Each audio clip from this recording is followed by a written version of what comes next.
Hello dear friends, welcome back to our channel. ഞാൻ നിങ്ങളുടെ സ്വന്തം സൗമ്യ അനീഷ്. ഇന്ന് ഞാൻ വന്നിരിക്കുന്നത് ഒരു കിടു ഐറ്റം ആയിട്ടാണ്. അപ്പോൾ എന്താണ് സംഭവം എന്നല്ലേ, ഫ്രൂട്ട് ഗസ്പാച്ചോ ആണ് ഉണ്ടാക്കിയിരിക്കുന്നത്. പേര് കേട്ട് ആരും പേടിക്കുകയൊന്നും വേണ്ട. അപ്പോൾ വളരെ സിമ്പിളായിട്ട് നമുക്കിത് വീട്ടിൽ തന്നെ തയ്യാറാക്കി എടുക്കാം. ഇപ്പോൾ ഇവിടെ നല്ല ചൂടാണ്. അപ്പോൾ ഇങ്ങനെ ഒരെണ്ണം ഉണ്ടാക്കി കുടിച്ചിട്ടുണ്ടെങ്കിൽ മനസ്സും നിറയും വയറും നിറയും. അപ്പോൾ എങ്ങനെയാണ് ഉണ്ടാക്കുന്നതെന്ന് അറിയാൻ വേണ്ടിയിട്ട് നമുക്ക് നേരെ കിച്ചണിലേക്ക് പോകാം.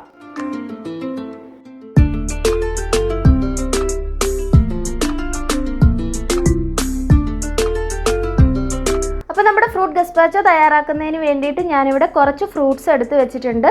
അപ്പോൾ കാണുമ്പോൾ തന്നെ അറിയാം അത് എന്തൊക്കെയാണെന്ന്. എന്നാലും ഞാനത് ഓരോന്നായിട്ട് കാണിച്ചു തരാം.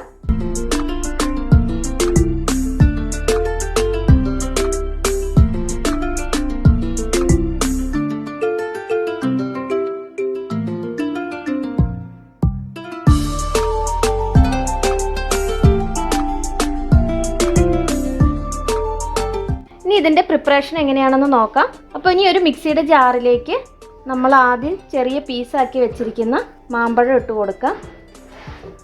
അപ്പോൾ ഞാൻ എടുത്തിരിക്കുന്ന ഇത്തിരി കളർ കുറവാണ്, എന്നാലും നല്ല മധുരമുള്ള മാമ്പഴമാണ് കേട്ടോ. അപ്പോൾ 2 മാമ്പഴം ഫുള്ളായിട്ട് എടുത്തിട്ടുണ്ട്. ഇനി ഇതിലേക്ക് പഞ്ചസാര ഇട്ട് കൊടുക്കാം. അത് ഓരോരുത്തരുടെ മധുരത്തിനനുസരിച്ച് ഇട്ട് കൊടുത്താൽ മതി.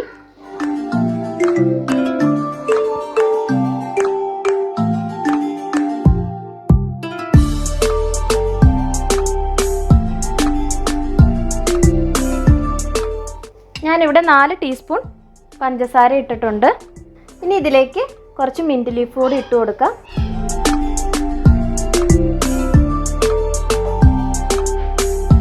ഇനി ഇത് വെള്ളമൊന്നും ചേർക്കാതെ നല്ല പേസ്റ്റ് രൂപത്തിൽ അരച്ചെടുത്തിട്ട് വരട്ടെ.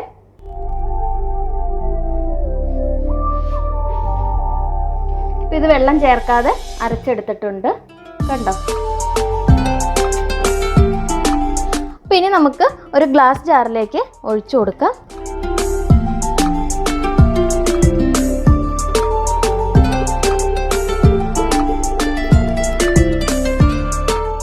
ഇനി ഇതിലേക്ക് നമ്മൾ പൈനാപ്പിൾ ചെറിയ കഷ്ണങ്ങളാക്കിയില്ലേ, അതുകൂടി ഇട്ട് കൊടുക്കാം.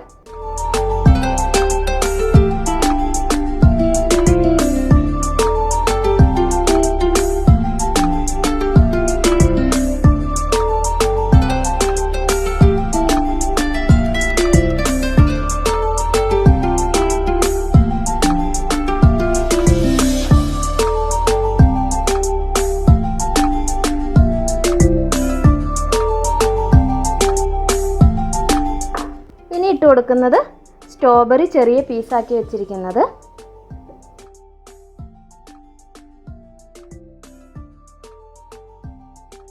ഇനി ഇതിലേക്ക് ആപ്പിൾ ചെറിയ പീസാക്കിയത്. ഇനി ഇതിലേക്ക് ലാസ്റ്റായിട്ട് പാഷൻ ഫ്രൂട്ട്.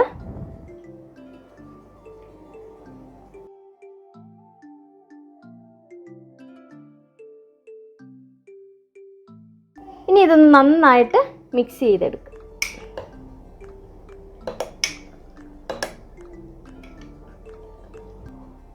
അപ്പോൾ നമ്മുടെ ഫ്രൂട്ട് ഗസ്പാച്ചോ അങ്ങനെ റെഡി ആയിട്ടുണ്ട്. കിഡു ടേസ്റ്റ് ആണ് കേട്ടോ, പറയാതിരിക്കാൻ വയ്യ. അപ്പോൾ ഇതുപോലെ എല്ലാവരും ഒന്ന് ട്രൈ ചെയ്ത് നോക്കണം. അപ്പോൾ ഇതിൽ മെയിനായിട്ട് വേണ്ടത് മാമ്പഴം, പൈനാപ്പിൾ, പാഷൻ ഫ്രൂട്ട്, ഇത് 3 ഉണ്ടെങ്കിൽ നമുക്ക് ഈസി ആയിട്ട് ഫ്രൂട്ട് ഗസ്പാച്ചോ ഉണ്ടാക്കിയെടുക്കാം. പിന്നെ സ്ട്രോബെറി കിട്ടുമെങ്കിൽ ചേർത്തോ, കിഡു ആയിരിക്കും. അപ്പോൾ ഇതെല്ലാവർക്കും ഇഷ്ടപ്പെട്ടെന്ന് കരുതുന്നു. അപ്പോൾ ഇനി ഇതുപോലുള്ള നല്ലൊരു റെസിപ്പിയുമായിട്ട് നമുക്ക് വീണ്ടും കാണാം. താങ്ക്